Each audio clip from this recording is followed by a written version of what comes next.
run this, run that, and voila, we have a JSON. There you go. So now this is how, if we turn it into, I think, yeah, you can do raw data, and then I think you can do pretty. Yeah, so that's how fast you can create a REST API within Java and Spring Boot.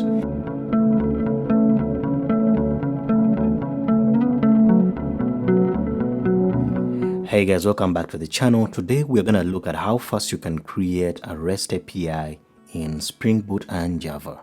Now, for starters, what you're going to need is IntelliJ and Java installed, and yeah, that's pretty much. Now, you can use the community version, you can pretty much use your enterprise. Without further ado, let's get into the project and see how fast we can create a REST API. Now, the first thing I'm gonna do is to name a project.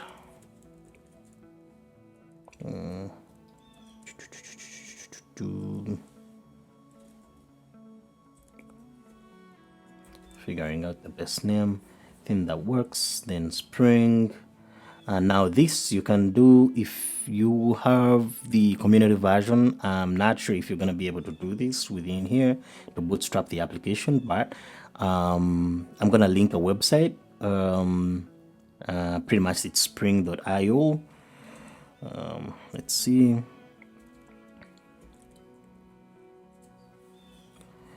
You will go to spring.io and I think it's starter. Oh, yeah, Spring initializer. Yep, something like that. And then go ahead and choose name. Do the same thing that I'm doing over here. So just follow along, and you will be all good. So REST API, and then Java, and yeah, I'm gonna keep the rest. I'm gonna keep it to Java 17. And next, one thing I'm gonna do, I'm gonna use Maven. And next, so it's the same thing. When you get over here, feel free to use 17. And when you get to this part, just use this stable version 3.2.3. Now, when you get to this part, what I'm gonna do, I'm gonna look for Spring Web. This is what helps us to create REST APIs. And one other thing I'm gonna look for is Lombok. And I'm gonna look for a database, although I'm not sure we're gonna use it. Let's see, what am I gonna use? I think DevTools is always embedded in there. Yeah, I think that's pretty much. Let me check if I need anything else, but so far so good. That's gonna be it, I believe. If anything changes, we will so that's gonna be our application. There's a documentation to read. So if you're doing it over here, all you're gonna do when you're done figuring out everything over here and choosing Maven, all you're gonna do is come over here, do the same thing, web, and add, I believe this comes embedded, and you can add something like actuator. Yeah, that, but yeah, for this application, we're not gonna need all that. We have pretty much all we need. And then when you're done with all that, just go ahead and generate. So it's gonna download a zipped file and then open it in your community IntelliJ. So now the first thing we're gonna do is to try to run, let me walk you through what is happening here. So we have a main directory that is having all our, that is, that has the Spring application. So now how Spring boots up the application is that it, calls this, because it has this annotation at Spring. So now it uses that to use the Spring class to run these static methods to thereby call the class name of your application, and then bootstrap all the application. Now the application is going to be running on Tomcat, and by default the server is 8080. Now here are the resources in case you're building something like a theme leaf, time leaf, wherever you're from. You can call it whatever you feel like. So you will definitely add your CSS files in here, and then the templates over here. That way you can use HTML to directly embed Java in your HTML. Now when you want to do tests, this is where you're gonna do that, but the mission of this is to how fast can we run or create a REST API in Java, and the timer starts now. Okay, so now when we run this, okay, everything runs perfect. Okay, so now if I bring up Firefox and go to localhost, before that I want to show you something. So the application runs on port 8080. So this is where Tomcat started the application. So that's why we go ahead and use localhost 8080. All right, now when you get this, do not be alarmed. The reason that's why you're getting this is because we have not routed any endpoints onto this welcoming page. So now what we're gonna do is to come over here in our package and then add another package in here that is gonna be the controller. The controller, this is where we're gonna be implementing our obviously REST controllers and REST endpoints. Another package we're gonna need is the model.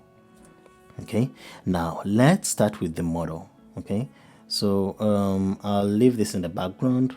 Let's start with the model. So in the model, what we're gonna do, so the model is like the objects, okay, like a pojo. So what we're gonna do is we're gonna use do not ask again, and so we have a person, and in here we have a private, it's a private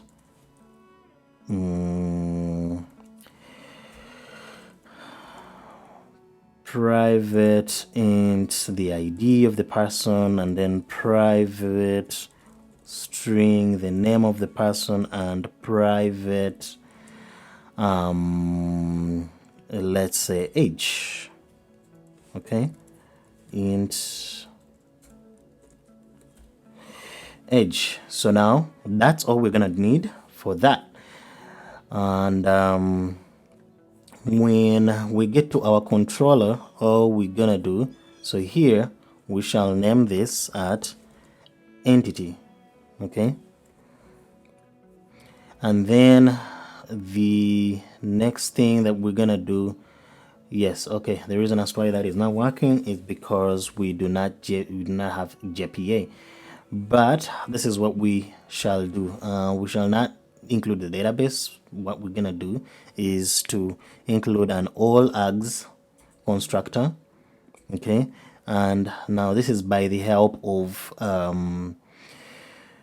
the Lombok, and then a no args constructor. Okay, and then we are gonna add data. Now this is gonna create all the getters and setters for us. So now we do not need to go ahead and instantiate all that. Now the next thing we're gonna do is to come into our model, then create a Java class, then person controller. Okay, and then we shall annotate this with a REST controller. and then I'm gonna explain all this, and then we're gonna add a REST mapping, a request mapping, sorry, and then this takes in a URL. Okay, now for starters, we're gonna add at person, okay, and then just don't add, if you don't add the last one. Now the first thing we're gonna do is to create a method that will create a REST endpoint to pick up the person. Okay, so now we have public, has to be public. It's gonna be returning a response entity. Okay, and that response entity can be for the first, let's start with a string, and then we can obviously do a get person, and then that's a method, and yeah, that. So now this returns a new response entity whereby we can maybe say, okay, hello, what we're trying to do is just to test it. Okay, and then the last one, it takes in two parameters.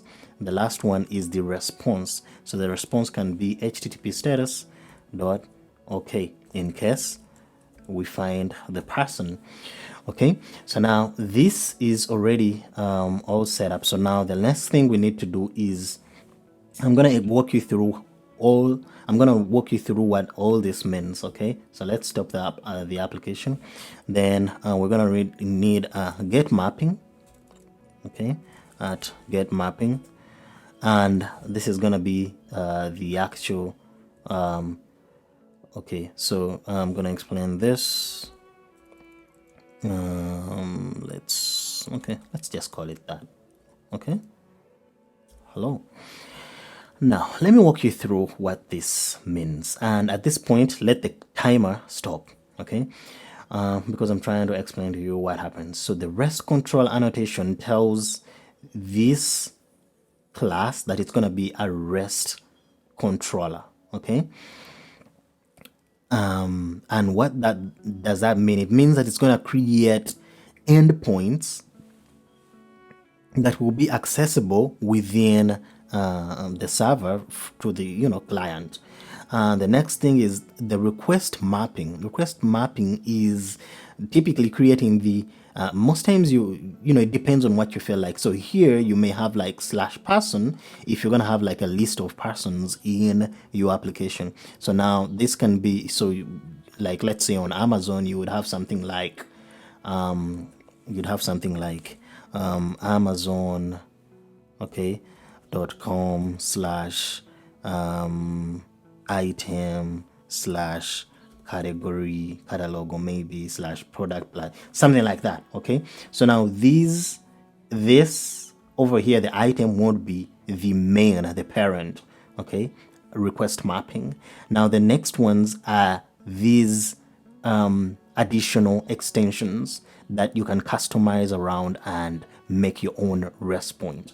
Now when you get into the browser, you would be having person / hello. Okay, so now you need to be careful not to add a / over here, because when you add it over here, you don't need to do it over here. Okay, you need to pay attention to that, otherwise the URL would be something like that. So you need to pay attention to that. Okay, so now let's what happened. So now let's run this and then see where we're standing. What we're expecting is to one thing I didn't talk about is the public response entity. Now this is telling this method that you're gonna be giving us something like JSON. Okay, it's a response entity, and it's gonna be of a type of a string, and this is the string that we are passing on to it. Normally this is not the standard, but I'm giving you an example. And then the http status dot okay is giving us a status whether we were able to find whatever we're looking for over here, else it will return a 404. So now let's run the application, and then we can test all this within the in here. If you have community, I'm not sure about that, but I can call it in here. Okay, so now when we run this, it looks like we get hello. Okay, so now let's test the same thing in the browser in case you do not have access to that. Okay, and we get hello world. Perfect. So that was really simple. That literally took like 5 or 3 minutes to set up. Okay. So now what we need to do is to return an actual person. So now since we're not using a database, I'm going to manually write these implementations in here. So now what I'm gonna do is to create a person. Okay, person is equal to new person. Okay, now this is taking advantage of the no-ag constructor that I implemented over here. But in most cases, I mean, if you don't need to do that, it's gonna be a long way home. So what we're gonna do is to over here we can let me break this into 2. Okay, and then show them that. So we have yeah, we have an ID which is 1, we have maybe Mac, and then we have the age which is 19. Okay, now this is a string, and then the age that is 19. So now what we can do is to get rid of that, and then this tell to return that, and I hope we have a toString, because the toString method within Lombok will be able to print this. So let's test this out. Rerun our application and then figure out what is going on. Run this, run that, and voila, we have a JSON. There you go. So now this is how much, if we turn it into, I think, yeah, you can do raw data, and then I think you can do pretty, yeah. So that's how fast you can create a REST API within Java and Spring Boot. I hope you were able to pick out something. In the next episode, we shall connect the database and then be able to send all these the persons into a database and be able to run the application with the database as a full stack application or as a full REST API CRUD application. If you really enjoyed this, go ahead and subscribe, comment down below, and let me know what you would want me to give you in the next episode. But other than that, we were able to create a REST and a REST API within Java in the shortest time possible, and I hope you really liked it. You got an insight of how it's easy it is right now to create REST APIs in Java and Spring Boot. See you in the next one.